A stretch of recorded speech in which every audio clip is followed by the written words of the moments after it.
And obviously once the COVID stuff really hit, and then just COVID misinformation, scamdemic, that people weren't really dying for COVID and that it was doctors killing people, just all that stuff. And I was very online at the time. I was spending a lot of time on Twitter. And so my science background and my ability to understand the virus, the PCR testing, what that meant, enabled me to start writing about that. And some of the people that I had been campaigning with, who had sort of local volunteer journalism, West Country Voices was who I was working with. They started publishing my debunks of some of the big COVID myths, about COVID, about vaccinations, about treatments, about testing. And so the sort of debunking took off from there. My guest is Emma Monk, a molecular biologist who turned into an anti-misinformation campaigner, one of the most respected debunkers on social media and mainstream media, as I have discovered recently on LBC Radio. I'll let the host tell you a little bit more. I stumbled on Blue Sky across a splendid account run by a woman called Emma Monk, a researcher, writer and scientist who does a Substack called Monk Debunks, which is, well, pretty much the civilian version, if I can use that dreadful word. It's the civilian version of misinformation. Previous generations, you went to school, you got your education, you got a good job, it was a secure job for life, maybe you got final salary pension, that doesn't exist. That's not the system we live in now. Yeah. And so when there are these charismatic leaders who are out there saying, yeah, your life's rubbish under this current system, we're going to make it better, we're going to break the system, we're going to do things differently, it's easy to see why you'd go that way. He wrote in the tweet, enjoying drinking Remainer tears. With 2025, like we're not 2016, we're 2025. He's an elected member of parliament, and he put out a tweet about enjoying drinking Remainer tears. Like, could you imagine any politician on the progressive left, on even centrist, putting out a tweet about enjoying drinking Brexiters' tears? Like, oh my God, yeah. They would be absolutely annihilated for down to people and how dare you, will of the people, all that stuff. And so I feel like we always are expected to rise above it. We're not allowed to tell people that they were made the wrong choice or they didn't know what they were voting for, or, because then we're sneering elites, etc., etc. But equally, it doesn't help to tell people that they were wrong and they didn't know what they were voting for and all of that stuff, because that's not going to bring them round. Nobody likes to be told that the decision they made was stupid. This is a CEO Retort podcast, the show that fearlessly goes after the difficult topics that we all need to talk about, campaigns for issues that we're all concerned about, and invites some amazing, inspiring, and remarkable guests who will help us navigate through this fragile world that we all care about. I'm Tim Al-Sheikh. Let's get after it. You are listening to CEO Retort. As a person that's been fighting misinformation for 20 years, you just told me that this is your first ever podcast. So I want to say I'm so honored that you chose to be with us. because like, for people to understand, that Emma is a big deal, because effectively the universe brought us together somehow. When I was driving down the road, listening to LBC, to James O'Brien, and for the listeners who don't live in the UK, James O'Brien is like arguably the number one radio host now in the UK or Europe or something crazy like that. Quite possibly. Averages 1.3 million listeners for his lunchtime show. Yeah, per day, which is amazing. Yeah, I'm jealous. I have to admit it. But I was driving down, and when you listen to a story, like, I'm not focusing on the radio, obviously I have to focus on the road. And he mentioned this story that at the back of my mind, it's like I wasn't paying attention. I'm like, what? It's like, that sounds a bit weird. And then he invited you on to explain what the story was about and basically for you to debunk it. And I was like, oh my God, this person is amazing. And then you said you're also a molecular biologist. I was like, oh my God, a fellow biotech scientist like me that fights misinformation. Yeah. I got to get in touch with you somehow. And here we are. So thank you so much for, for joining us. But for the listeners, actually, I'll let, because what attracted me towards you is it's the passion, but the knowledge as well, and the energy that, even, James O'Brien and his listeners were saying, oh my God, Emma is amazing. Please bring her on board more regularly. And I'm like, yeah, I agree.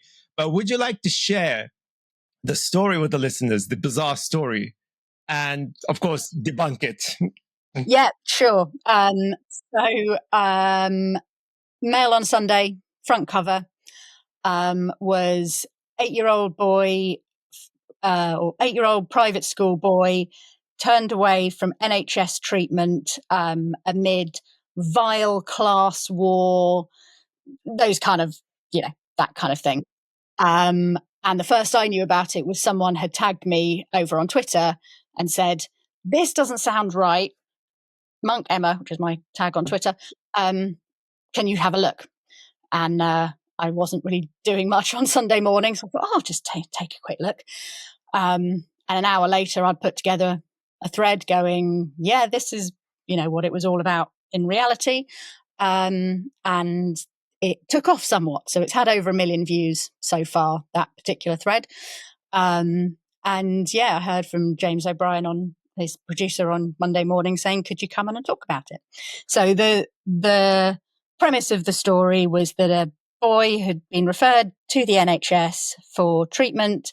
They had asked him what school he went to, and then he'd received a letter saying that because he went to private school, he couldn't receive the treatment. So, of course, that was the headline. That sounds awful. Of course, that sounds awful. There were 3 different Tory MPs who were quoted in the Daily Mail. Vile class war, Labour's attack on education, quasi-Marxist. I mean, they went the whole hog. The usual stuff, yeah. The usual stuff. Obviously, the Daily Mail didn't talk to anyone from the NHS, didn't talk to anyone from Labour, and when I looked into it, it turned out that services such as occupational therapy and speech and language services are classed as educational services, not health services. Now, they take part under the umbrella of the NHS and by NHS practitioners, but they are funded by the local authority, and local authorities fund public school, state school, children's state schools, yeah. Yeah. And in 2014, when the Tories were in power, the rules became that these would be available for state schools and special private schools, so particular SEN schools, but that non-special schools wouldn't have access to these local authority funded services. And that's what had happened. This was a boy that was being potentially referred for occupational therapy. And he was then told that because he goes to a private school, that's not a service that's funded because it's an educational service. Obviously, it's accessible privately. And I guess potentially his school could pay for it. I was about to say, I know private schools, a lot of private schools do offer this. Yeah, and I know that for a fact, actually. They have their own staff, and yes. So this idea, that he was being denied healthcare. Now, of course, as a parent, and why would they know this? They would think, I've been denied healthcare. My son needs occupational therapy, and now they've been told they can't have it because he goes to a private school. I get the confusion. I get that was difficult. Yes. But the idea that he was being denied healthcare in general for the state because of what school he went to was obviously just not true. But the 3 Tory MPs to then try and blame Labour when it was their government that brought this in was obviously ridiculous. And this has been in place for 11 years now. I've never seen a Daily Mail front cover complaining about this system in the last 11 years. But at the point where they could try and claim it was to do with Labour's class war, suddenly it becomes a front cover. So that was my debunk. And the interesting thing is, like, again, for the listeners who don't live in the UK, this is regulated media outlet. That's the interesting thing. So we're not talking about some random podcaster like me, right? This is an established, legacy media, if people want to call that is regulated supposedly to ensure that they are, publishing the truth, they're not lying, etc. Yet they publish this nonsense. And it's intentional. I mean, this is not an accident. I mean, as far as I'm concerned, if you're a journalist, it's your job to do that basic research to find out actually if this is really true or not. But they're not doing it. No, because to me, I mean, this is how I'm ending up with so much material is from these newspapers. Because when you see a headline that says, boy aged 8 denied healthcare because of the school he went to, obviously your first reaction is, oh my God, that's awful. Yeah. And you go, but does it sound likely? And that, to me, that's always my trigger is, does it sound likely? And if it's, so yeah, to me, if there's a headline that makes you go, oh, that's terrible, and then off the back of that you're expected to blame someone, be that the Labour government, be that the NHS, be that immigrants, whatever, that is a big red flag to then go, I think there's more to this story. And that's what I then do for fun, is I go away and find out. Well, it's interesting that it's fun, but you actually, as I mentioned earlier, you are a proper misinformation fighter, not a fact checker. I mean, I think it's a huge difference because fact checkers, unfortunately, sometimes they can be a bit condescending. Again, I try to avoid telling people that I want to fact check them because it's as what you alluded to here. It's a lot of it is an emotional response, right? It's all about how do we trigger some sort of emotion, anger, fear, and then use that to manipulate you. I mean, this is actually in the world of AI, and I'll talk about it on this podcast a lot. It's called psychographic modeling and psychographic manipulation. It's like what Cambridge Analytica did. So it is that, I mean, it has nothing to do with facts. It's more like how do they manipulate existing facts, sometimes introduce, the so-called alternative facts to trigger you. Now, you actually basically dealt with this for 20 years. So my question, how did you get into it as a scientist? How did I get into it? I think initially I was radicalized in 2016 over Brexit. I had been totally non-political, not into life was going on. I was having kids, all that stuff.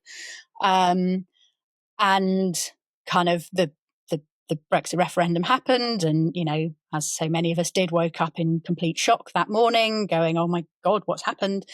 And so started then getting to know these kind of media manipulation, as you say, Cambridge Analytica. Started looking more and more into that side of things, the ability to just lie in sort of politicians. Get away with it.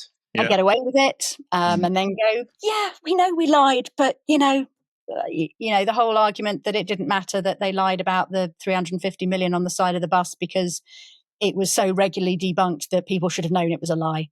Now, and I knew people, friends of mine locally who completely believed it. They completely believed that if we left the EU, we would have all this extra money for the NHS because they believed what they were being told. And so that was a real eye-opener to me that, that the people in power could just do this. I got into sort of political campaigning between the sort of 2016 and then the 2019 election. And then obviously darkest January 2020, Brexit had happened. It was all quite miserable. And we started hearing reports of this virus coming out of China. My husband was working for a company that was developing a drug for protecting the lungs. And initially for asthmatics and COPD patients. And so they quickly kind of sort of went, oh, I think we could help with this. So for our household, we were talking about COVID, middle of January 2020, when everyone else was plodding along with their lives, kind of going, oh, this weird in China, I'm sure it'll be fine. So kind of in the run up to eventually locking down, seeing what was happening in China, seeing what was happening in Italy, I had, people in my life, friends in my life who weren't getting it. And I kept going, I was like, this feels like the beginning of a disaster movie. Yeah. Scientists are going, guys, you have to start listening to us. And the government's going, it'll be fine. Just shake it. We're shaking hands. You can go to Mother's Day, all of that. Take it on the chin, remember Boris Johnson said as well. Take it on the chin, yeah. And just going, but we know what's coming. We're not unique. We're not special. We're looking, fair enough, if you want to look at China and go, they're different. There's a whole thing around that. But then we were looking at Italy, and we were 2 weeks behind Italy, and we were seeing what was happening in their healthcare. And our media was still downplaying it. The politicians were downplaying it. And so people around me were believing that and kind of going, oh, but it's just flu. Everyone's just making a big fuss about it. It's no big deal. Yeah. And then lockdown happened, and it was like, well, it was just going to be, 2-3 weeks and we'll be done. I was like, oh, it's really not. Like, oh, I wish I was wrong about this. And obviously once the COVID stuff really hit, and then just COVID misinformation, scamdemic, that people weren't really dying for COVID, and that it was doctors killing people, just all that stuff. And I was very online at the time. I was spending a lot of time on Twitter.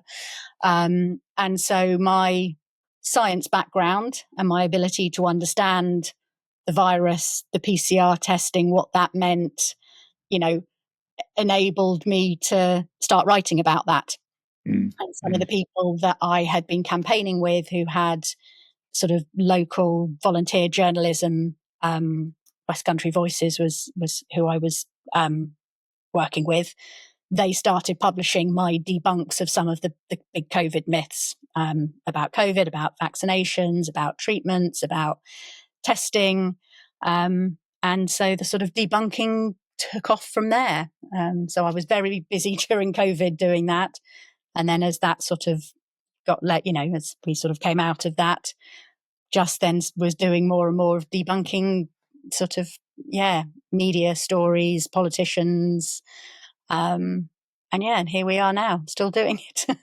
Yeah, the interesting seems to be that not only that it hasn't gone away, it seems to be getting worse. Okay, it's not about COVID, but there's always something. There's always something emerging, something evolving politically, and of course now.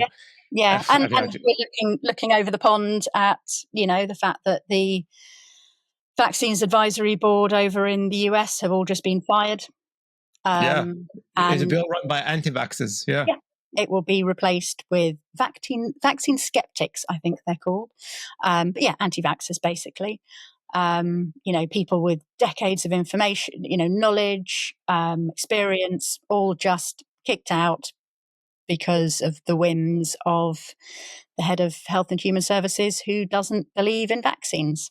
And I know some people claim that he does, but there's so much evidence that he doesn't. He was asked to name a vaccine that he thought was effective, and he couldn't do it. Well, he hasn't got any medical qualifications or any scientific qualifications. No, none whatsoever. No. And he has an agenda to push himself. Because I mean, it just triggered so many memories in my head, like back then as well. Because obviously, my background is in biomedical science. Like as you know, the listeners know, my wife is also his background is in biomedical science, and the same thing there is like back in 2019, sort of late 2019, early 2020. We were seeing what's going on, and we were like, okay, they're not reacting, they're not doing what they're supposed to be doing. And the issue that I always like to remind people that it's not complicated stuff. I mean, this is really basic stuff, right? So we're not talking about you need to be, you need to have a PhD in epidemiology or something. No, this is like 2 + 2 = 4 type basics in terms of science. I tell people, like, in my degree, biomedical science, we studied epidemiology in our first semester of year 1. Right. So for those who, like, if you've never been to university, basically year 1, you don't study, you party. First semester, you never study, you just party. That was the module that they taught us in the first semester of year 1 of biomedical science, where no one's paying attention. It's that basic. So the fact that they got it wrong, so horrendously wrong, to me, it was crazy, because at the time, actually, my wife and I were planning to buy a house. And as we were seeing things evolving, we're like, this is going to be such a shit show. And we thought, you know what, let's just back off from this deal. And as we did that, because we were like, we thought about it, so, you know what, just kill the deal. We're not going ahead with it, because this is going to be, we're going to go through a disastrous period. A week later, we had the lockdown, right? And some people say, oh, Tim, how did you predict that? I'm like, that's not prediction, guys. This is just basics. They were going to have no choice. Sorry? I said by that point, it was so obvious there was no other choice. I mean, they should have done it 2 or 3 weeks earlier, and thousands and thousands of lives would have been saved. But there we go. It was all about political choice. It wasn't about scientific. The scientific knowledge was there. We knew what needed to be done.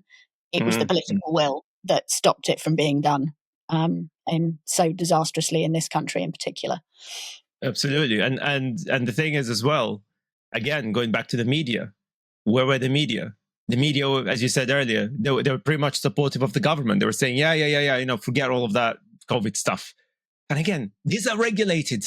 I mean, what are they regulating if they're not informing the public in that way? Yeah, it's nuts.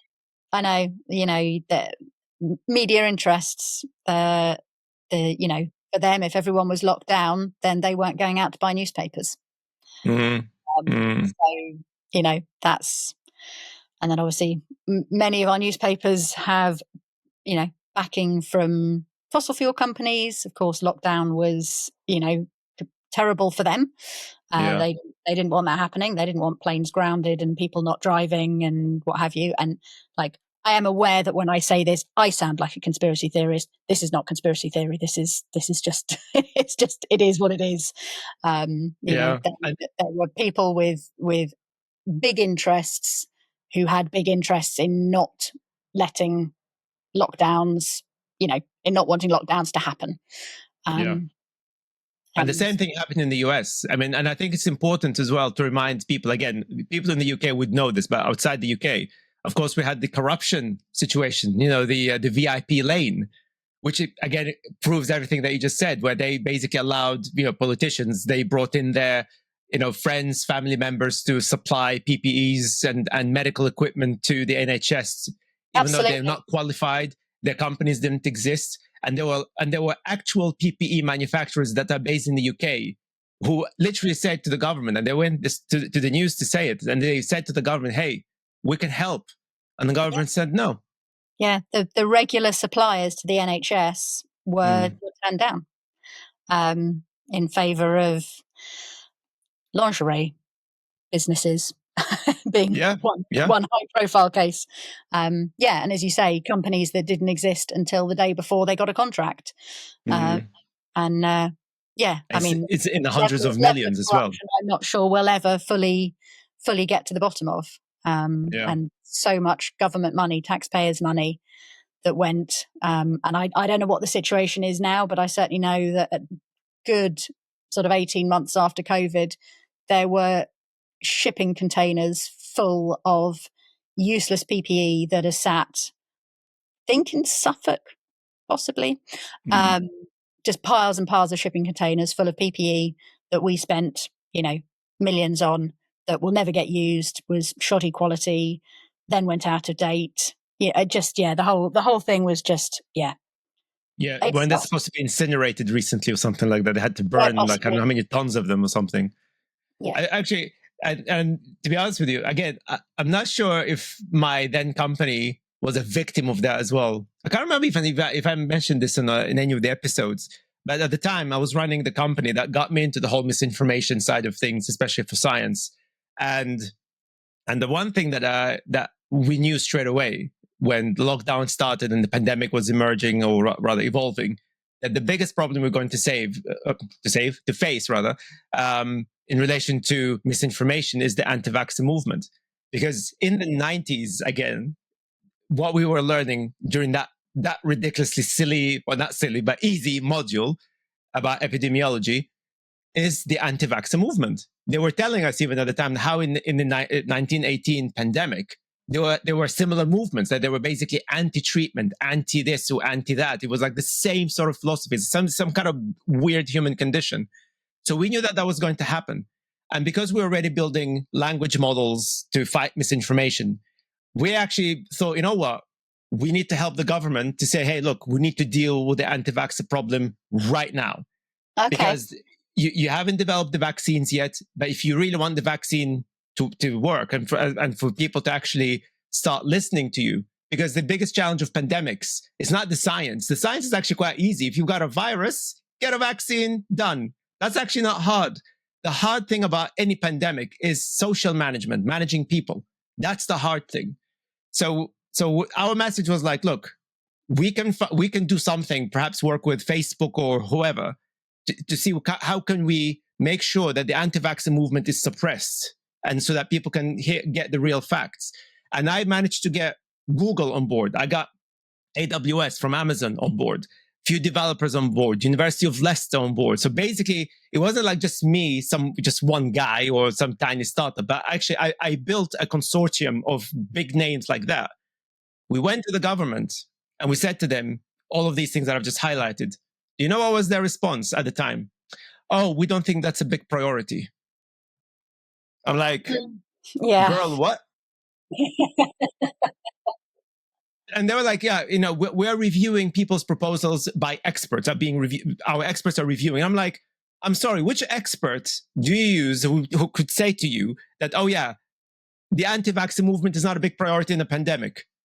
And I'm like, no, that's bullshit. That can't be right. And I was, we were just thinking, what the hell is going on? And then, of course, the PPE contract scandal started to emerge. And I'm like, oh my God, are you serious?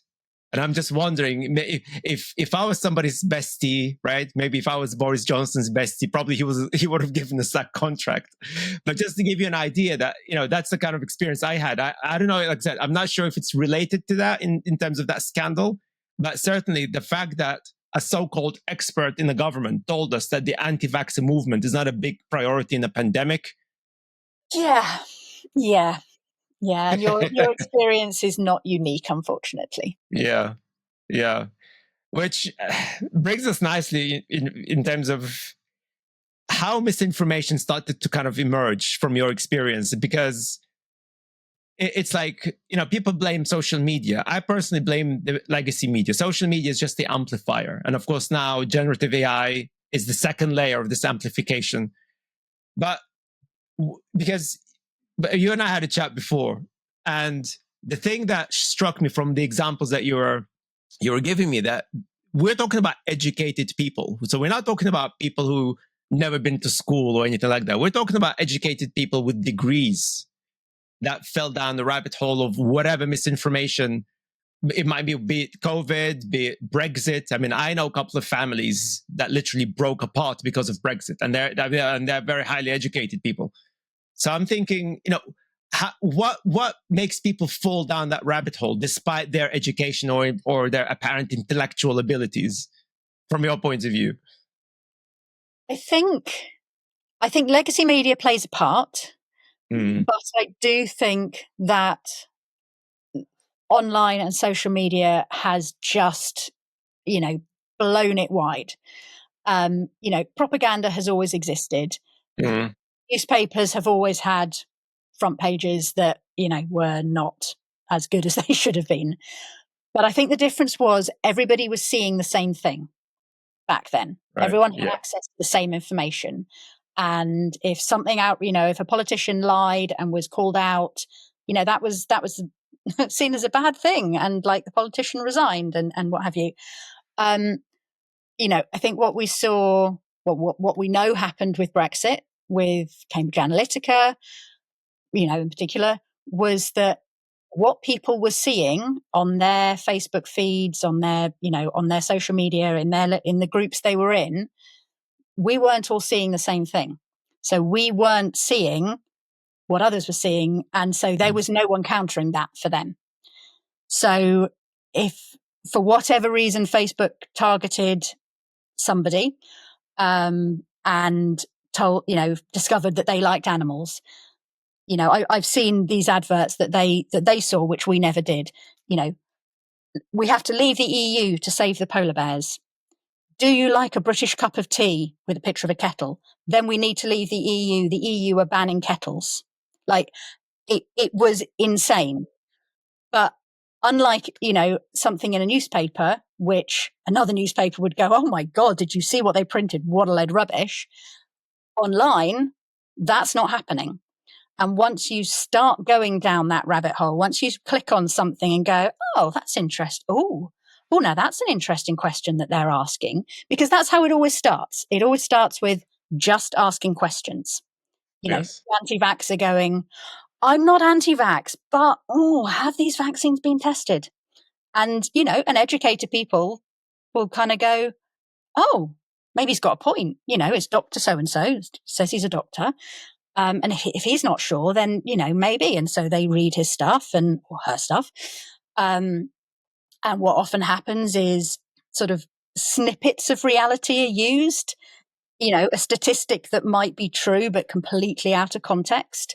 And so once they've clicked on that and they've clicked on the next thing, and then they start being fed the next thing and the next thing, and there's nobody in their life who sees what they're doing, because this is all happening from, it's a YouTube algorithm that's giving them the next slightly more extreme. And it's targeted, like it's personalized. It's just you and the system, no one else around you.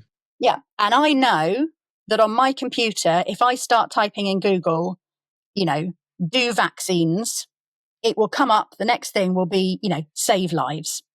But I know that somebody else typing do vaccines, their thing might come up as kill people. And so even just your Google search is so tailored to what you've seen before, etc., that, I can Google something and you can Google something and, my dad could Google something and we would get completely different results based on what we've already sort of shown that we're interested in. And I think that's why it's called a rabbit hole, because once you start falling, you're going down. And, particularly with, established conspiracy theories, it's very, very hard to deal with, because part of the conspiracy is that, other people are going to tell you that they're wrong. Other people are going to fact check you. But, that's all just part of the cover up. That's all part of the conspiracy. I met someone recently and we got talking, and they were in the wellness industry, shall we say. And we were talking about sort of, natural menopause cures and all that. I was like, oh no, that sounds quite interesting. And then it just became, big pharma are out to get us and da-da-da. And she ended up repeating the thing that I've heard many times, which was, did you know that no clinical trials were done on women as late as 2006, I think was the claim. And I was like, well, that's not true. Like, it's true that way back in like the 50s and 60s, sure, women were excluded. There's a huge issue with women being excluded from healthcare. Healthcare does not work for a lot of women. Like, that's not a conspiracy. That's true. I get that. But then to jump to this idea that big pharma are like actively trying to harm women and that we were actively excluded from clinical trials. Like, I'm married to a pharmacologist who has been running clinical trials during these years, and I know full well that women have been included. So I sort of said, and then someone next to me said, well, how do we not know about this? And she said, well, we're getting more traction now. And do you know how we know we're making an impact? Because so-called fact checkers are trying to put us down. are sat there like, oh, no. When fact checkers are telling you that you're wrong, it's generally because you're wrong, not because it's a big global conspiracy to shut you up. So it's hard. It's really hard to deal with, because you can see it in people that you know, who have these beliefs. You know, as you say, educated people who suddenly come out with well, climate's always changed, hasn't it? I mean, I'm not sure it's really any big deal. And you're just like, oh, how did you get there? But not only that, I mean, can't they see the patterns are changing? I mean, the UK, for example, how often do we get hot weather? Like once every how many years? Now we're getting it like all the time, even in the winter. We're getting hot weather in the UK, which is like, I mean, I'm surely people can see you. Well, you would think surely people can just see that with their own eyes. That the weather patterns do look a little bit strange. If it's a one-off, okay, but if it's happening all the time, year on year, not only that, it's getting hotter and hotter and hotter. We're getting more storms. We hardly ever used to get storms in the UK. Now we're getting at least 2 to 3 storms in a span of 6 months or something like that. It's like you can see it in front of you. You can, but the influencers or the accounts that they follow online will say things like, "Oh, it's just weather, big deal. So it rained." Why do they trust them? I mean, it's because that's another thing. It's like, okay, they don't trust the papers because the papers always lied or whatever. They weren't as, I mean, I remember when I was little, like, my grandparents would say, oh, don't believe everything you read in the newspapers. So that was a thing. Yeah. But apparently, if you read anything on Twitter or Facebook, oh, that's fine. Why? Yeah. I mean, the irony is that they often claim that they are critical thinkers. Or that they question everything. It's like, but you don't, do you? You question everything that the mainstream media, that scientists, that doctors, that government, tell you, but you don't question anything that the influencers you follow online tell you. You just believe that. I think there's often an element of, I don't want to sound patronizing, but they kind of feel a bit special, like they're in on a secret, that all the sheeple, all the, the people who believe what they see on the telly, is how I've been. The number of times I've been told that, my knowledge of science comes from, well, you just believe what you see on the telly. It's like, oh, my molecular biology degree kind of had a little bit more influence than that, but okay. It's. And the irony is, like, because I have seen people say that sort of thing. Yeah, they tend to be quite religious. I'm like, you're following religion. It's like no questions asked. Again, I'm not attacking religion, but people who know me know that I don't follow in religion. I'm an atheist, but still, it's like, if you're saying, oh, you're just following, what somebody told you, or you follow, or you're being, part of the sheeple. Well, that is religion as well, isn't it? If you're following, some whatever religion you follow because somebody told you to do it, and you don't ask any questions. I mean, it's a bit of hypocrisy, isn't it? Yeah, that's a tricky one. As an entrepreneur, I like to follow the news really, really closely, be it in politics, the environment, health, fitness, and of course AI, which is my field of work. But the problem with the news sector today is that staying up to date with events around the world can be really, really difficult because it's impossible to consult a single source for the full story. The narratives that shape public opinion often just reinforce media and corporate-backed vested interest, and of course they push for whatever public or political biases of their readers. Not to mention, of course, they push a lot of clickbait stories to just attract clicks rather than trying to inform you properly. And this is why I fell in love with Ground News. Ground News is an app and website that combines news from around the world in one place so you can compare coverage. For every news source, you can see if they have political bias, how reliable their reporting is, and who owns them. And they've got this amazing tool called the blind spot feed, which highlights news disproportionately covered by one side of the political spectrum. I even see this with AI. For example, you'll see the left-leaning AI coverage tend to be kind of very doom and gloom. But then on the other side, of the right-leaning, AI is the savior of humanity and everything. I mean, it's quite ridiculous in both cases. So it's so important to have a tool like Blind Spot because it shows you the balance of this coverage so that you can actually see what the real story is, what's the crux of the story, which is super important, especially for somebody like me, because many customers around the world rely on me and my team to make sure that we inform them about AI and technology as accurately as we possibly can. But even for me personally, as somebody that likes to follow all the other stories, I want to make sure that my cognitive bias is in check. So check out this tool, it's absolutely phenomenal. You can subscribe through my link at ceoretort.com/ground news, one word, or scan the QR code that you can see on the screen right now if you're watching on YouTube or Spotify, and you'll get 40% of their Vantage plan. It's the one that I use to get unlimited access to every single feature and tool that they have, and it works out less than $5 a month. It's basically like a cup of coffee a month.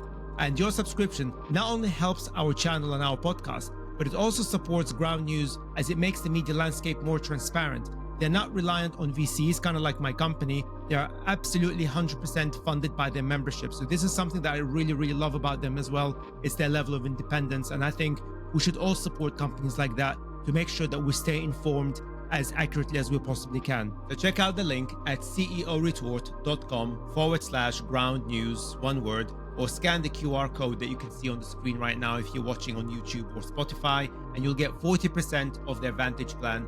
And tell me what you think. Do you like it? Is it working for you? I would love to get your feedback. So thank you, Ground News, for supporting this video. We see that in science as well, that there are scientists, for example, who are religious, and indeed there are scientists that fell through the rabbit hole. But again, when I did my degree, we had this special guest who was basically giving us like this workshop on hematology, most about blood transfusion. So all of the chemistry behind it, the genetics, why is it happening? It was actually a brilliant. I remember it actually. It was a brilliant workshop. Like we had fun and so on. And then at the end of that session, the speaker did something that literally we're all about to leave, but everyone was just stunned. We're like looking, and we thought, is this some kind of a joke? Because basically the speaker took out a massive placard saying, "Stop blood transfusion." And we're like, huh? So I remember I started laughing. I was like, this guy is funny or something. Turns out he was a Jehovah's Witness. Oh. And I'm like, using my daughter's language, girl, what? Yeah. It's like, you were literally just giving us a 2-hour lecture. And he's a professor. He was a professor. I don't know if he's still alive. He was fairly old then, but he was a professor specialized in blood transfusion. Oh my word. But then he was a Jehovah's Witness that was anti-blood transfusion. I was like, riddle me that. Yeah, I don't know how you square that one. And I think, but that's the thing, because every time I see people behave that way on social media, I always remember this story, because it makes me wonder. It's like, how does the human brain square this sort of this kind of complex relationship with reality and science and facts? You know, that I don't know. If we could answer that, we might be able to solve the problem. Yeah, well, that's the thing, because the problem seems to be evolving, because you're the brave one who's like I walked away from this whole Twitter stuff ages ago. I mean, I used to love Twitter ever since Elon Musk took it and destroyed it. I mean, I don't know what genius would kill that, even the brand Twitter. I don't understand what kind of business genius is that. Because for those who don't know, in the world of business, every entrepreneur's dream is for you to come up with a brand that becomes part of the English dictionary, that literally it's in a dictionary, to say that you're tweeting or hashtagging. This is a dream. Even Apple didn't do it, as far as I'm aware, right? I mean, but no, he got rid of it, which is like, but I was like, yeah, that was the end for me. And I was like, and the cesspool that it turned into, I'm like, you know what, my brain can't handle that. I'll just stick with LinkedIn. There's enough crap in there. But you decided to double down. you actually dove in. You went deep. So I did. Why? Why? So when Musk took over, and it was, I mean, apart from it becoming a cesspit, apart from obviously accounts that had long been banned for, Holocaust denial, racism, like the whole works, they were all invited back, the whole, you could buy a blue tick, and blue ticks meant that your comments got promoted. So every bot, every Tom, Dick and Harry we know with an opinion was suddenly, they were coming at the top of the comments. It also became completely unusable because he fired all his staff. Yes. Whole weekends where it was just nothing would load. It was awful. And I did move over to Blue Sky at that point. I am over on Blue Sky as well. I'm on both. A bit boring though, I have to admit, but I'm trying. I mean, basically, Blue Sky's really lovely, and I mean, it's not. I have come across people who have some quite extreme left wing views, Yes. who have somehow, I don't know, accused me of being a Brexiter, which was quite amazing given how much campaigning I'd done on the other side. I was like, whoa, okay, you're quite far the other way if you think I'm pro Brexit, anyway. So there's definitely accounts on there. And it's delightful in that it's full of intelligent, caring, passionate, brightest minds kind of thing. But yeah, it was just a little bit dull. I think I Yeah. bit of You need the fire. You need the fire, yeah. right? But also, I found that obviously with what I do is finding, media stories or misinformation or what have you. And basically on Blue Sky, there wasn't really any. So I needed to be on Twitter to find the stories. And I would say that, there's a decent small chunk of people like me who, you click on the story, you click on the outrageous headline, and you will eventually find other people going, no, this isn't true. This is based on an old picture from 2014 or whatever. And, that's part of my fact checking, is I kind of see what other people are doing as well. And then I obviously fact check that what they're saying is true. So I feel like there's still a core of us who are there. And, I get a lot of really lovely comments on there with people going, I wish I wasn't on Twitter, but I'm pleased that you're here. Or, this is the only reason I stay on Twitter is for people like you. So there's still an audience for what I do there. Obviously, I get a lot of other comments too from people. Yes. Like, why don't you just go to Blue Sky? And it's like, no, I'm still going to be here to give you some some debunking and some fact checking. Because if we all abandon it, then, again, those silos just become even worse. So yeah, some of us are still over there and still trying to fight the good fight. And do you see any, I mean, I know because you told me this before, that you have actually seen people that manage to get out of the rabbit hole because of the work that you do on Twitter, that you actually convince people to kind of change their minds. Maybe not completely, but at least there's hope, right? Yeah. I have 3. No, that's a record for Twitter. That's amazing. One was an anti-vaxxer. This is sort of must have been late 2021, so kind of at the height of all of that, who was utterly convinced that vaccines were harming people, that were killing people, that, weren't beneficial. And to be fair to him, he must have had an element of kind of critical thinking, because in the end he went, fine, if you can prove to me that our monitoring systems, the yellow card system, the EARS in the US, he said, if you can prove to me that they are working and that they are actually picking up vaccine injuries, because his argument was it was all being covered up, and so I ended up going away and I spent a day doing the research just for this completely random guy on Twitter. I mean, waste of my time, I don't know, and pull together a thread of, these are the systems, this is what's in place, these are the numbers that have been reported, these are the kind of things that have been reported, this is what's available in the UK, this is what's available in Europe, this is what's available in the US. And I sent it to him and went, here you go. And he got to the end of it and went, okay, fair play. I'm really pleased to hear that.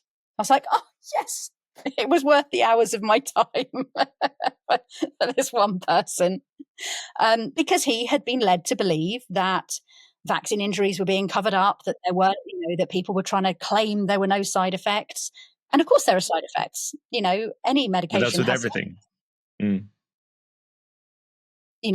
doctors are legally obliged to report them, and people can report them themselves. There are whole systems in place to deal with this, and that's why we know vaccines are safe. It's not that this idea that, well, they haven't been tested and nobody knows and no one knows the long-term consequence. Well, we do, because we have these systems in place that are carefully monitored, not by the drug companies, but by external people who don't have a vested interest. So I was very proud of that one. And then more recently, there's an account on Twitter. I don't know what his name is. He's an anonymized account. He's a former policeman. That's all I know about him. And I had done a debunk of a Daily Mail headline about police visiting a woman because she had complained about her local councillor on Facebook. And I read through the story and I was like, that doesn't sit right. That doesn't seem likely. I then did some more digging. And the story wasn't what it seemed at all. Mm. And so I did an initial debunk of, what had happened, largely based on the actual article itself. Often you've got the headline, which sounds awful, but all you need to do is read the article, and you often debunk the headline that way. Anyway, he came on, he commented and said, you don't know what you're talking about. You don't understand policing. This is outrageous, blah, blah, blah. Everyone was tagging him, going, oh, he knows what he's talking about. You're such an idiot, all of this. Anyway, over the next few days, I then did some more digging into the story and ended up speaking to the person who had made the complaint against this lady. And it wasn't her local councillor at all. It was someone that they had had a long running feud. They'd called the police on each other, and there was a whole big history, which she would have been aware of when she went to the Daily Mail to claim that she had simply complained about her local councillor. And so I put that together as an article and as a thread. And this guy popped up in my DMs initially, contacted me and went, fair play, you'd make an amazing detective. Good work, I was wrong. And he then publicly on Twitter retweeted my thing and said, I admit this, I was wrong. I judged based on the headline. Actually, Emma is bang on. And he now, probably 4 out of 5 times, he will be the first person to comment on one of my threads. I had one of them where he just commented with a GIF with someone giving an applause, going, "Yay, I was waiting for you." But when I see his comments generally on Twitter, politically we are very, very non-aligned. His comments are very, very pretty right wing, but he knows my views because they're all over Twitter. But I've kind of won him round to kind of going, oh, Emma will do a check of this and oh yeah, no, what she said makes sense. So, fair play to him that actually he's happy to come out of his political bubble, and be up for listening to someone with different views. So I'm proud of him.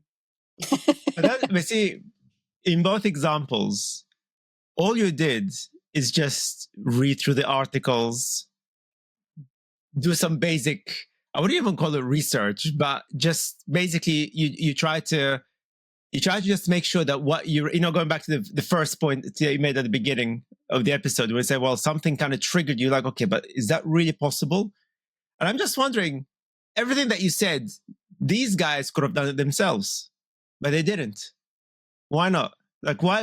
I mean, is it laziness, or is it fear that whatever they believe could be different from what it is that they want to believe, or something? Going back to the religious thing, it's like, if you were to present evidence that God doesn't exist, the religious folks are not going to be like, oh, show us the evidence. No, quite the opposite. They'll fight it. And I'm just wondering, is it the same sort of thing? Yeah, sure. There's the cognitive dissonance of Yes. I've and confirmation bias. I've seen a headline that from their point of view, they've seen a headline that's saying bad things about immigrants. Cool, we don't like immigrants. Headline must be true. Even though they don't like even though they say that the papers tend to lie. Yeah, of course. Yeah. No, you never believe in mainstream media unless it's telling you what you want to hear. Obviously. You want to hear. Wow. And I this might sound a bit strange. I sort of feel like I'm kind of fortunate in that my belief system and my preconceived ideas happen to tally with reality. So when I see that headline that's saying something outrageous, that sparks my cognitive dissonance to go, that can't be right. But then it turns out the facts generally back up my viewpoint. So I sort of feel like maybe I'm just fortunate. Maybe if I had come into Twitter and social media with a different mindset, that I could have gone down that route too. It just so happens that I've ended up on what I consider to be the right side, or the factual side. But to me, and I know I spend far too much time doing this, I can't help myself. If I see something that doesn't sound right or sounds unlikely, I have to check it out. But lots of people who are, like-minded, what have you, very few people do check it out. So, when I did this debunk of the whole, child being denied NHS stuff, the number of people that went, I saw that, I knew, I figured it couldn't be true, but thank you for explaining why. None of them had gone away and looked into it. Maybe I have too much time on my hands, I don't know, on a Sunday morning. But it's just, and I don't know how much that is also the scientific background. I want to know the facts. I want to know reality. I want to understand it. I mean, that's how I ended up a scientist. I've always wanted to understand. See something I don't understand, I need to understand. And unfortunately, that seems to have moved on to headlines and newspapers. Yeah, but that's something actually that we get taught at university as a scientist. Like basically, you have to analyze the problem from as many angles as possible. You have to get all the citations. You can't just say, "Hey, I've got a theory," or I want to solve this problem, and without any kind of background work or any kind of background, citation research or anything like that. Yeah, so I think that's something that we've been programmed to do that because that's what you've got to do as a scientist, right? Yes, yeah, and I think there's also an element with me. I have a real fear of getting things wrong. I hate the idea of getting things wrong. So everything I put out there, everything I write about, I double fact check, all the time. And it's just become part of what I do because I don't want to say, well, 10% of people, whatever, if I don't know the actual facts. Partly from a point of view that someone's going to come back and go, oh, you're so stupid, you got that wrong. I don't want that. So I need to make sure that I'm right before I put anything out there. And I think that's come together to lead me to where I am now. But actually, that is also part of science because you can't afford to make some mistakes that could destroy the entire research, right? There's a bit of that it's part of that as well. No, you're right. In fact, one of the things that I say a lot on LinkedIn that people, because LinkedIn, of course, is filled up with your typical, the LinkedIn influencer, which is unfortunately, I'm becoming one. I'm like, I hate the term influencer. But I've been dragged into it. But you get the typical sort of stuff where they say, oh, you need to read these specific books and you've got to, a smart person reads, I don't know, X number of books a week and blah, blah, blah. And controversially, I say, actually, you can read as many books as you like. That's not going to make you any smarter because a lot of books are fantasies. I know people that read a hell of a lot more books than I have. Yeah, I know a lot more about what's happening in the real world than they do. And that's not me being clever. I just read. kind of like you, I don't like getting things wrong, because again, that's the science in me. Because, and also partially, I don't want people to come back and say, Tim, you're wrong. Although I'm not scared of that. Sometimes I like to be corrected. If I saw an article or a report and I say, okay, the data shows this, that's my interpretation. And somebody else comes and says, well, actually, there's another sets of data research that highlights this and that. You should rethink your point. Cool, thanks. I see that as knowledge. Like, yeah, absolutely. But even on LinkedIn, it's filled up with, CXOs and, professionals or whatever, and they all show off what book they've read or even what book they've written. Yet they would come back at me with certain statements, and I'm like, how on earth do you not know that? It's crazy. And the other thing I always tell people as well, and this is, I guess, the nature of the world that we live in, because you made the point that you've been sort of radicalized during Brexit. Actually, I got radicalized in the same sort of way, but before that, when David Cameron became the Prime Minister. Because at the time, I used to run a social enterprise. So myself and a bunch of my friends, we set up a social enterprise that teaches kids martial arts. But for us, martial arts was not about fighting, but it's how do we control your emotions? How do you have self-respect? It's about getting kids off the streets and building a really lovely community. And it was a huge success. I mean, we were even featured by the Queen when she came to visit my town in Leicester for Diamond Jubilee. So it was really cool. But when David Cameron became Prime Minister, of course, they introduced austerity. That just killed everything. I knew many other projects that had even bigger funds that we've ever had. They went under as well. And again, what happens to all these kids? They all ended up in the streets. And then they wonder, oh, how come we're seeing more knife crimes amongst young kids today? There you go. Not to mention, of course, was it the LSE research that found that 180,000 people died as a direct result of austerity? Yeah, I can't remember the numbers, but yeah, it was huge. It was. I mean, and it's direct. It's not some kind of, it's literally caused by austerity, which to me, I'm thinking, if a company caused 180,000 people to die, the CEO would end up in jail for manslaughter, I would have thought, right? So that's the point that I became more engaged. And I thought, basically, what kind of government is this? That at the time, remember, he used to talk about the big society. And I'm like, big society, yet you've destroyed everything that makes society functional, because you've got all these projects. I mean, I didn't make any money out of it. Like I say, it's a social enterprise. But we had, I can't tell you, we had parents that come to me and my other guys, and they were saying, you guys are my boys or girls' role models, not some footballer, you. And I'm like, no, that's an honor. Thank you. But but that's not why we're doing it, because we believe that I'm an ex-pro athlete. I could see the positive impact sport can have on people. And we thought, let's make something out of that. But no, the government didn't care. They were like, nope. We need to save costs because apparently bankers are more important to bail out. Or whatever, or rather not bail out. Actually, they got bailed out before, but then they needed their bonuses, didn't they? So that's when I got engaged. I was like, you know what, you assholes.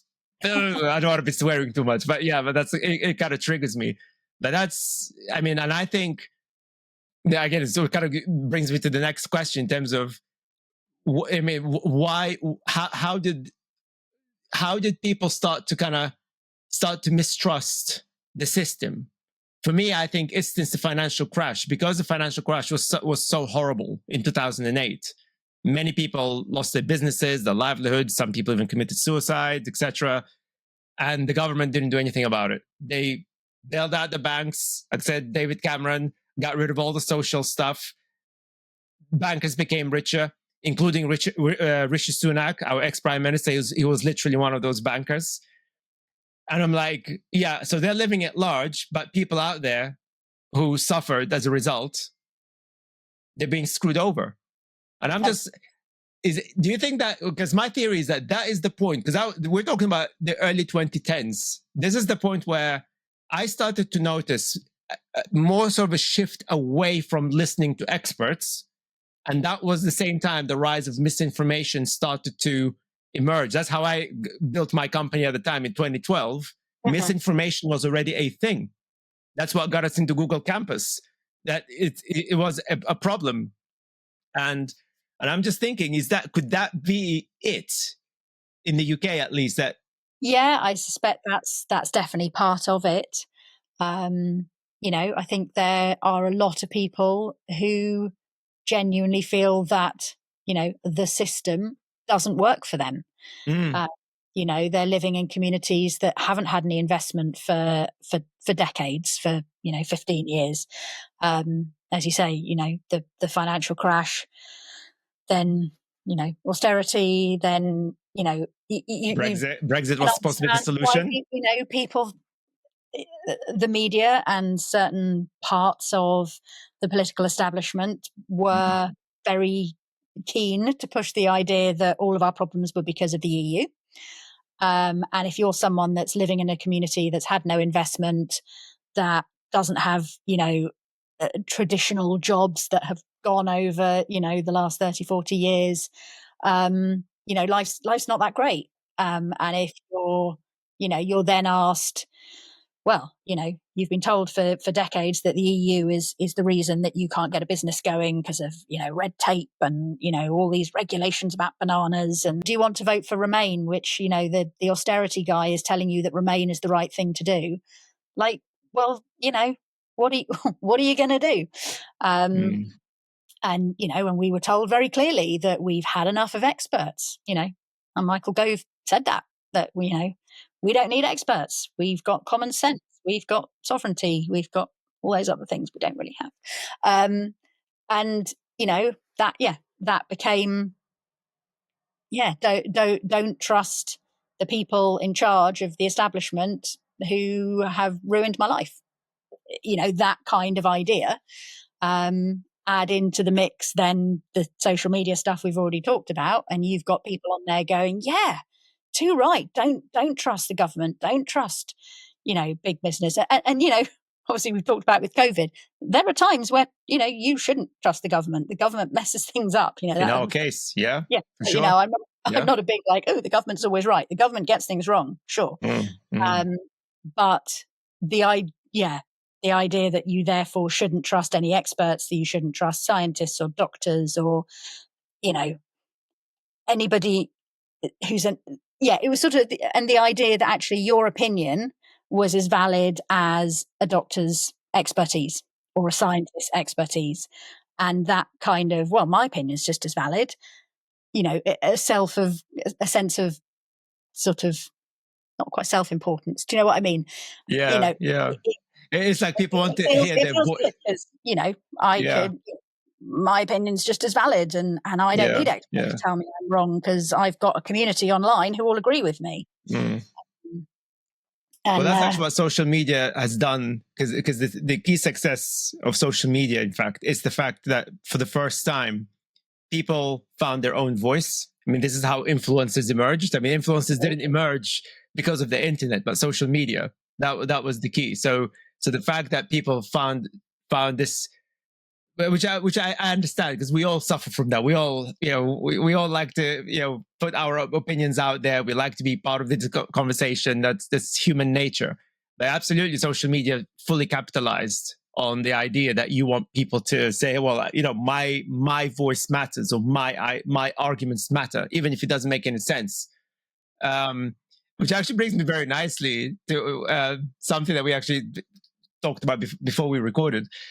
It's like, how do you engage with people like that? Because sometimes, and I'm very much guilty of that. You probably could see that on LinkedIn as well. If people follow me on LinkedIn, that I can sometimes lose my rags with people. My wife is the one that she says, "Okay, you need to delete that." Sometimes, like every time I rant, I ask my wife, "Hey, do you mind reading this and tell me if this is too much?" And she'll be like, "Okay, no, you should not say that." Or sometimes she's like, it's borderline okay, but are you going to publish anything else like that in the near future, like in the next 2 months? I'm like, I don't think so. She's like, okay, fine, do it as a one-off so people can see your character.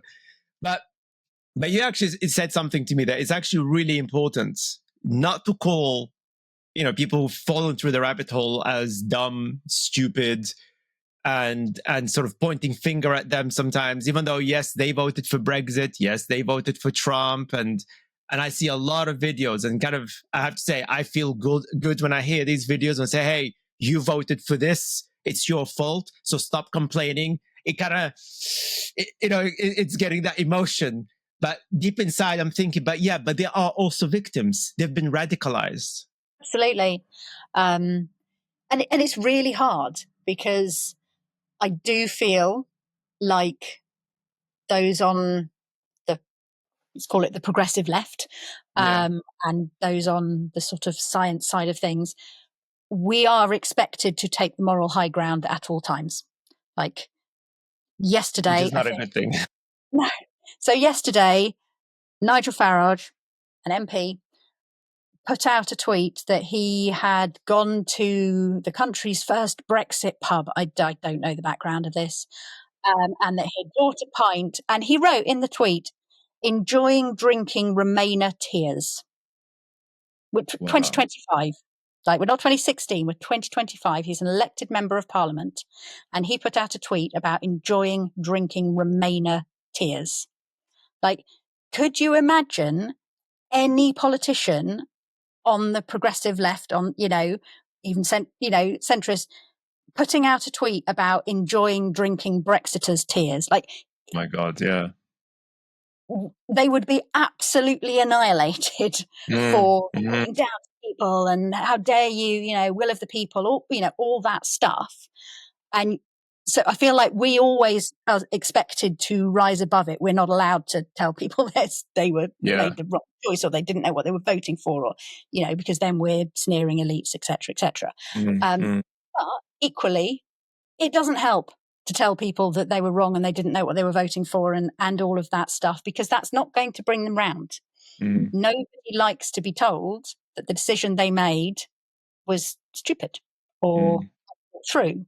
And don't get me wrong, there are people who voted for Brexit for very valid reasons, and I have friends who voted for Brexit, and I get why they did it. I don't agree with it, but I get why they did it. But it goes back to the issues that we highlighted. Like, basically, they've been failed by the system.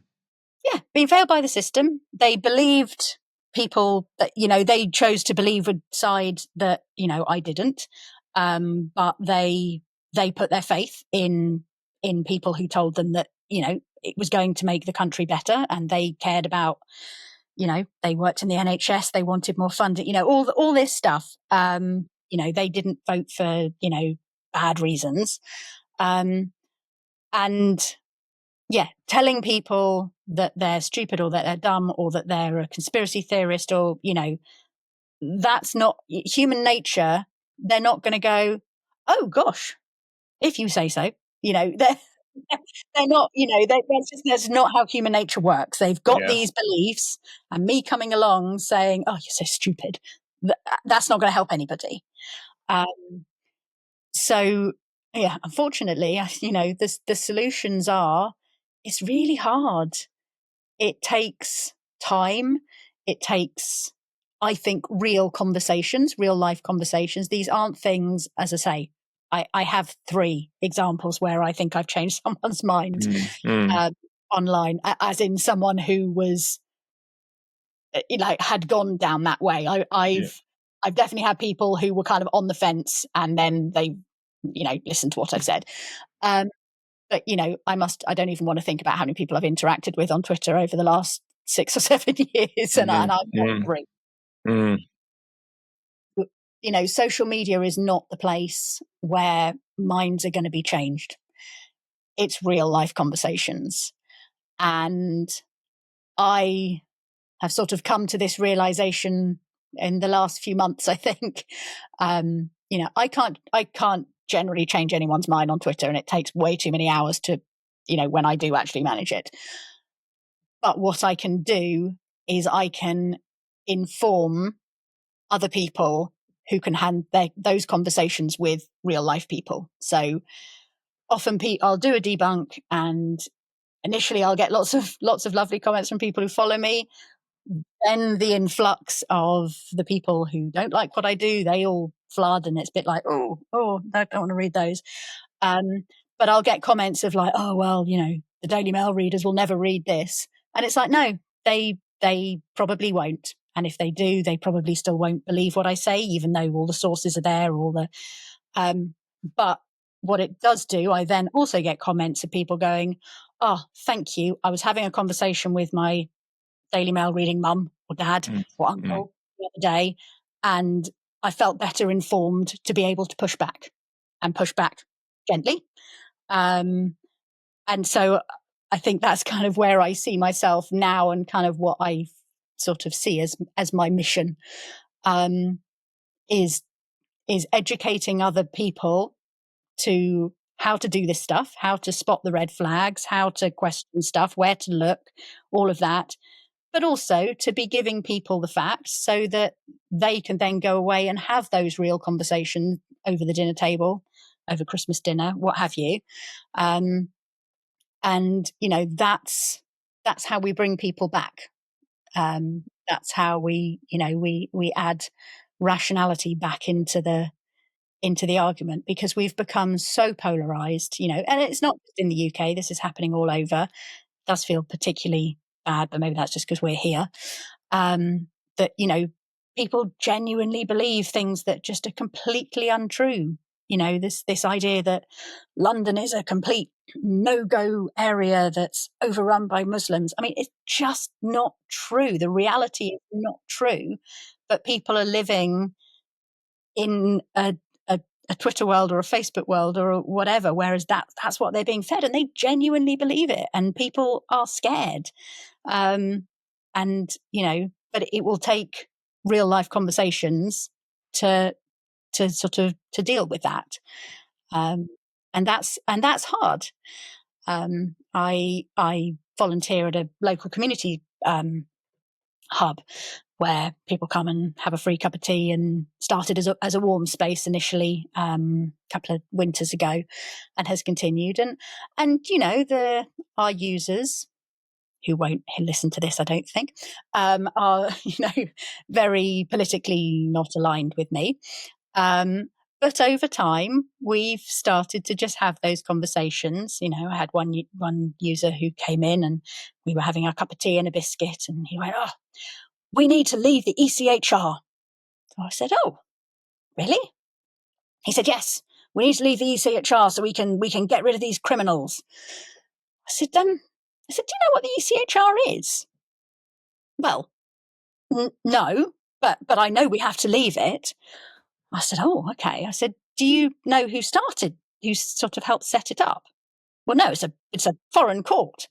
I said, "Well, it was set up in the wake of World War II, partly by Churchill." Oh, I said, it was set up specifically not to be country specific, specifically to provide protection for all the citizens of European countries from their governments. And sure, if your government is treating everyone well, great. No, it doesn't matter. ECHR can sit there and it has no role in your life. I said, but we saw in World War II what governments could do to their citizens, and that's what it was set up to prevent. So it's still very much needed, and it's great that most governments aren't doing bad things to their citizens, but when they do, we've got that extra layer of protection for us, for our human rights. Oh, I didn't realize that. It's like, right, okay. So, I don't know. He may go away and still go, "Well, I still need to leave the ECHR." But that conversation, which took a little bit of time, and it took me having the knowledge, which I didn't have the knowledge a couple of years ago. I looked up what the ECHR was and what it did, and now I have that. To just sort of little chink of like, oh, well, maybe the people saying we need to leave the ECHR, maybe they're not, or maybe what they say isn't all true. But yeah, all of that comes from conversations, and it doesn't happen online, unfortunately. I wish it did. Exactly. No, you're 100% correct. In fact, it's actually reminded me of one conversation that I know you watched with Rachel Donald, where when I asked her, how do people actually achieve change? And she said it to be as bluntly as you would expect from Rachel. Like, people should just shut the fuck up online and get yourself out there. You talk to people directly. You deal with it, like, you know, with your local communities, local councillors, politicians, or whatever. And that way you achieve change. You sitting at home on your own, basically ranting on Twitter or online or whatever, that's not going to achieve anything. It's just basically hot air. You're going to make yourself upset. You make everybody else upset. Everybody gets all pissed off with each other, but nothing happens. If you really want change, you get your backside out there, make it happen. And I think absolutely amen to that. But also, I've had a conversation with a brilliant campaigner, Lee Chambers. I don't know if you know him. So from Men's Ally. So he's basically a man that campaigns for women's rights from a man's perspective. And basically, of course, we discuss, you know, the big problem of the manosphere, which is, again, it's a very similar idea that people, mostly young men, stuck at home in their own little bubble with Andrew Tate, and that's it. And the key reason, in his opinion as well, and he absolutely he knows the same story that I mentioned about, you know, when we had our martial arts club and all of that stuff. And he's based in London, and he saw the same sort of thing there. And he highlighted that you know, having a physical space makes a huge difference when you have, you know, if you really want to achieve change, if you want to solve the manosphere problem, well, you need to get them out of their basements, rather than try to attack them online all the time, because that's not going to change anything. And in fact, you're effectively going to be fighting against the Andrew Tates of this world, who actually are very good at doing stuff online. Kind of like Nigel Farage, right? Like he's very good at, you know, coming up with all that nonsense, like, you know, drinking Remainer tears or whatever. But if Badenoch decides to do the same thing, that's not going to work. She's the one who's going to lose. Yeah, absolutely. And no, Nigel Farage is very, very good at this stuff, and his online presence. I can't remember the stats, and I'm not going to give you the stats because I can't fact check them. But it's, you know, it's something like his TikTok account has got more followers and views than every other politician put together. I think that's it. It's in the millions. I know. I did hear. I was really surprised that, like, I mean, no one else is even close to doing this stuff. He's a very good. I don't want to say he's a very good politician, because he's not a very good politician. He's a good communicator. But he's a very good communicator. He's a very good campaigner. And yeah, he's very good at getting people to listen to him. It's incredibly frustrating when you're there going, he gave you Brexit. Brexit's been a disaster. Now he's telling you that if we leave the ECHR, then that, you know, it's like, oh, but we seem to have forgotten all the lies he told before, and the fact that nothing got better off the back of them, and actually small boats went up and immigration went up and all the things that these people claim to care about. You know, Brexit made all of those way worse, but somehow they still managed to look to him for the solutions to the same problems that they had before, which nothing he's done so far has helped with. But he's very good at, you know, I mean, divide and conquer. Tell people to blame other people. Yeah. Find a scapegoat. I mean, the other thing I try to do as well is that I want to highlight to people that as you know, the same individuals like Farage and Trump, etc., is that they do what they do as well because it actually benefits them financially. And I think, like, for example, I tell people that a lot of people who actually wanted Brexit to happen, you know, like, you know, in the city and so on, they wanted Brexit to happen, not because they believe in Brexit, because they bet against the Remain campaign. And if Brexit was to basically happen, they would make millions and millions and millions of pounds. Yes. And now I'm not sure if that's true, but I've seen rumors that Rishi Sunak is one of those people yet again. Now, I don't know if that's true, but that wouldn't surprise me because that's how he made his fortunes. I mean, he basically was one of the bankers that literally created the financial crash of 2008. And people can read this online, how they did it. I mean, in Iceland, if he was based in Iceland, he would have been in jail. This is how serious it is. So all of them do what they do to make money for themselves. Now, one silver lining, I want to see your opinion on this.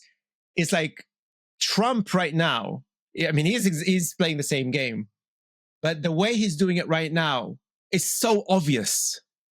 that basically everything that he's doing is to just enrich himself, his family, his cronies, so much so that some of the people that voted for MAGA, they're not necessarily MAGA hardcore voters, which is, I suppose, maybe that's the reason, but some of them are really starting to turn on him, and they're saying, you know what, this guy literally just is in the White House just to make himself richer. He doesn't care about us anymore. You know, we wanted him to deport all these bad migrants, right? And the criminals and the gangs or whatever. But now they're going after everybody who's not white. Even like you could be, you know, they're you know, Latino Americans that have been deported or been captured by ICE and so on. And and now they're turning on him. They say, hey, what are you doing? Tourist was captured by ICE this week. She was hauled off the street, left her, I think, 14-year-old daughter on the street. The ICE agents pulled her off, shoved her in a van, took her away. Tourist. Wow. She wasn't even trying to be illegal. Yeah, no, it's awful. It's awful. And yes, he is enriching himself. And you know, there is that side of politics that is very much about personal gain. There was some research that came out recently that shows that Nigel Farage is the most well-paid member of Parliament of the 650 MPs. The amount of money he's making on the side, obviously not, you know, from his MP, blows everybody else out of the water. It was like a chart with like different circles for all the different MPs, and his is like a big one in the middle with all these little ones around. But yet he claims to be a man of the people, and that, you know, he understands their worries and what have you. But, you know, he's not turning up and doing any clinics in Clacton to try and help the constituents who voted for him. It's just, yeah.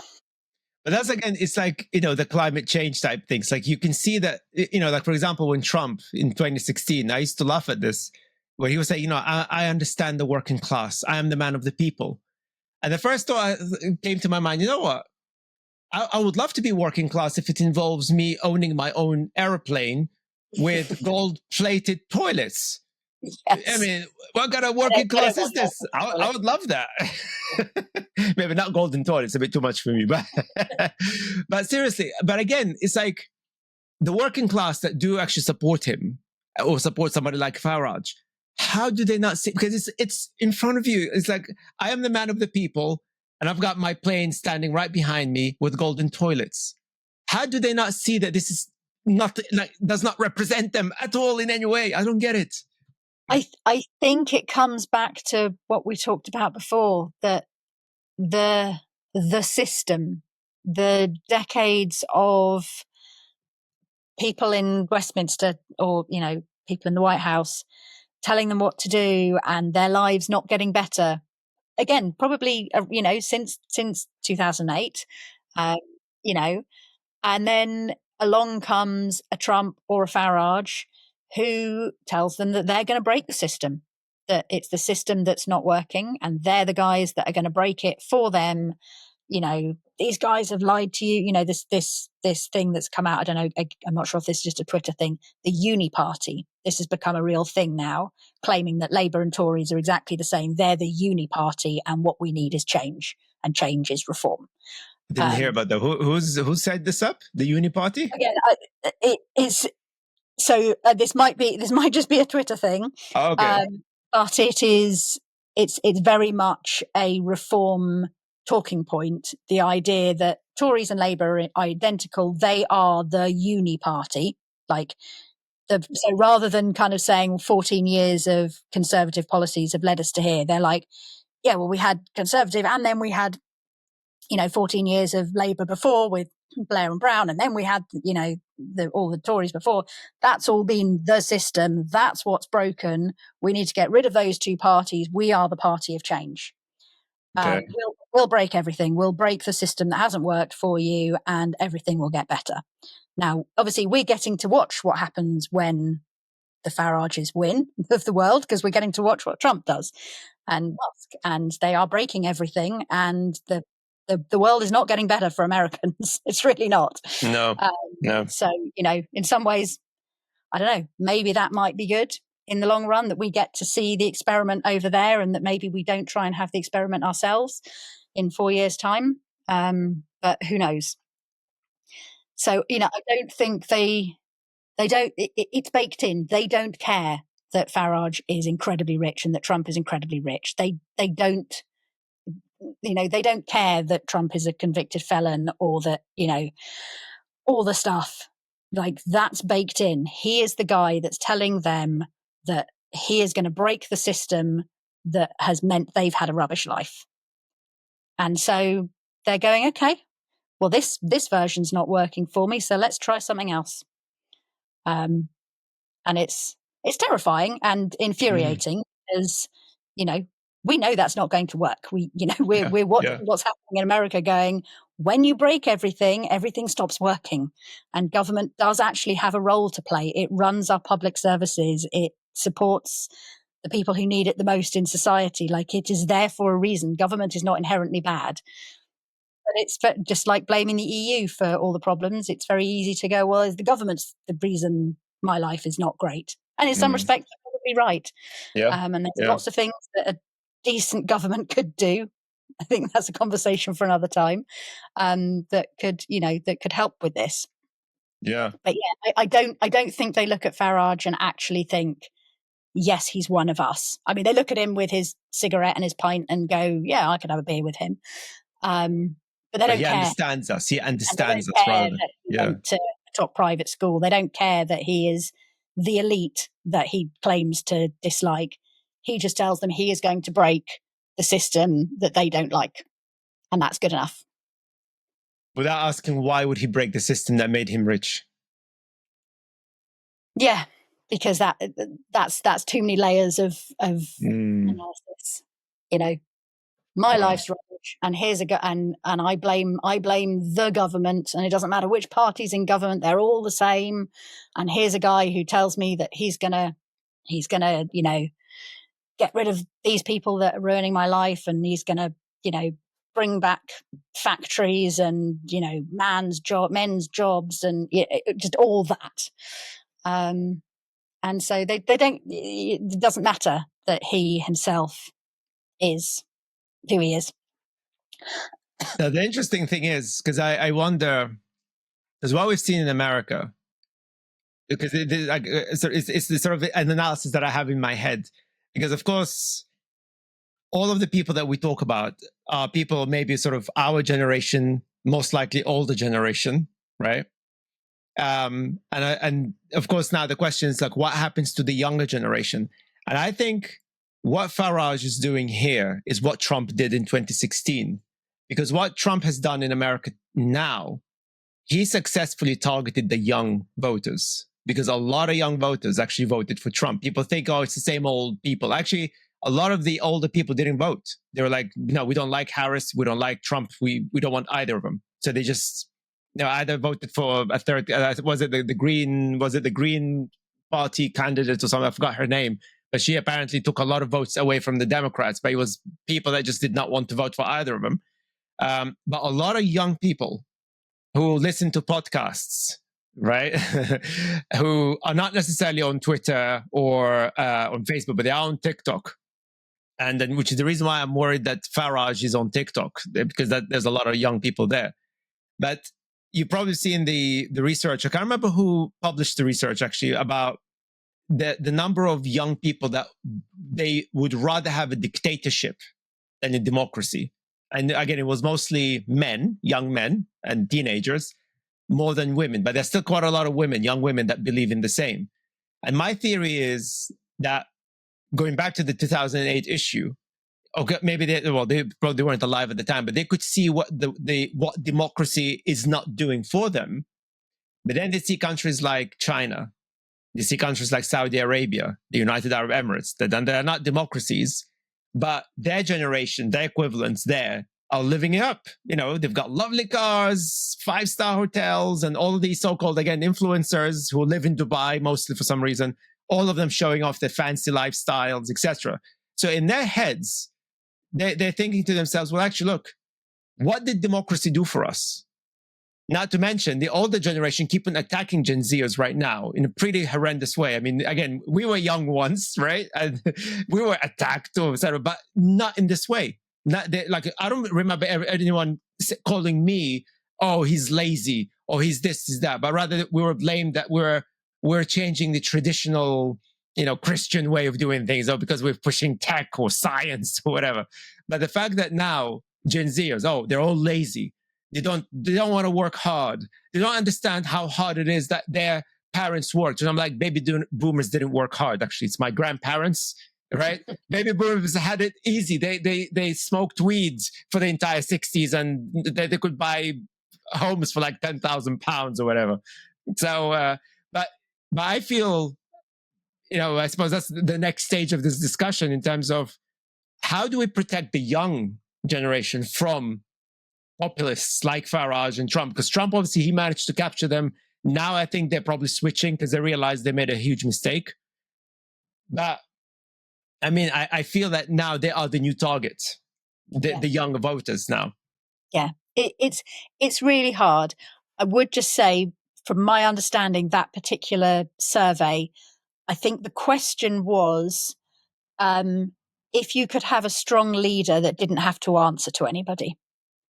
Yes, well, which So it's not dictatorship, not dictatorship as a word. Yeah. That is a dictator. Yes. But if you're a young person reading that and you're like, oh yeah, no, a strong leader who can just get stuff done. You're not necessarily thinking, I want Hitler or a dictator. You're thinking, a strong leader who can just, get stuff done and doesn't have to, worry about, so, but yes. Actually, Putin was in that category until the Ukraine war started. Yeah.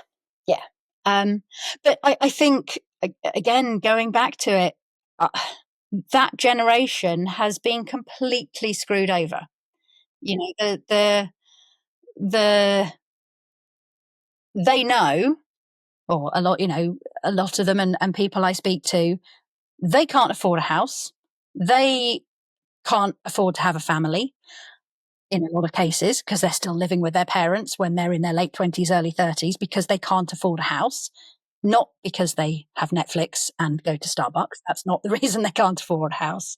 Young people were told to put their lives on hold during COVID, and lockdowns were completely the right thing to do. Like, this isn't like an anti-lockdown thing, but young people were completely over. Yeah. Schools stopped overnight. Kids who had been revising for their GCSEs and A-levels were told on that Friday, the 23rd of March, no exams. What? Kind of. Yeah. No consideration. Their mental health has been messed up ever since. Was, my boys were an age, my older one, where he was just starting to be going to parties and what have you, is kind of, whatever year group he was. It wasn't GCSE year. And suddenly he was stuck at home with us. And, we're a nice family. It wasn't bad. We're very, very fortunate. We're privileged. But, those years of starting to discover who you are and, wanting to be with your friends, because that's where you try on kind of new personas and, try those new things that all of that. And, they lost all of that. And so many other countries, particularly European countries, have sort of offered to kind of pay that debt back. Kids in other countries are being offered, €500 vouchers that they can put towards something, or, really good schooling catch-up sessions, or, yes. And I don't want to say because I can't fact check this exactly. I think it's something like £50 per child across the whole of this country was put towards kind of catch-up education. That was it. For kids who had they missed, March until September of that year. Then there was like mini lockdowns in the sort of November, December, yes. And then again January to March the following year. They missed huge chunks, particularly 2 years. 2 years of education. Two years of disrupted education. Yeah. And then it was like, well, off you go then. So, when my son did his A-levels, they basically said, well, this year group weren't part of the exam years that were affected by COVID. It wasn't 2020, or 2021. Therefore, all the grade boundaries go back to what they were. These kids are fine. It's like, but they had 2 years. Exactly. Yeah. Their late education completely, ruined by COVID. And the decisions that were made, and then it's like, well, off you go, you're all fine now. And the mental health, the education, the experiences. Again, for my son, there was no prom, there was no end of schooling. He'd spent 7 years at his school, and at the end, it was just like, well, bye then, out the door, because we're not doing anything, because we're still. And so you've got that cohort, and then you've got, the old ones who maybe were at university when all of that happened, and that completely screwed with those, that part of their life.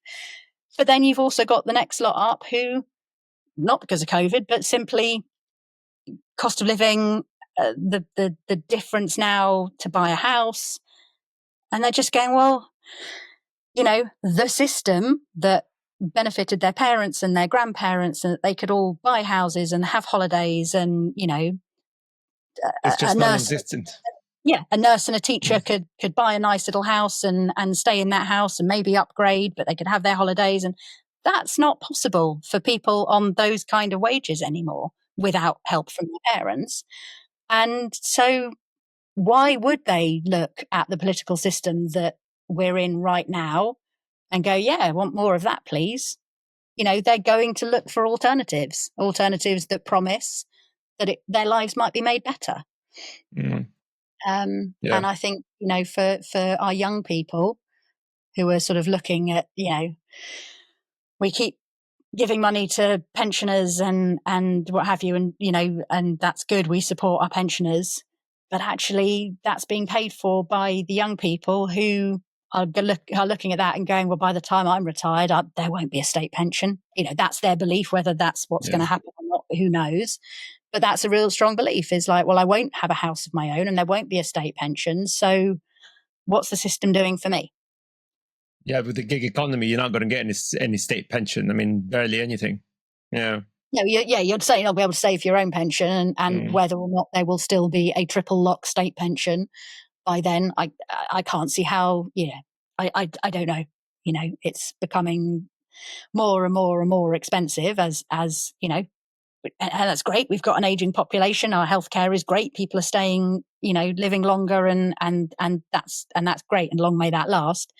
But what supports it?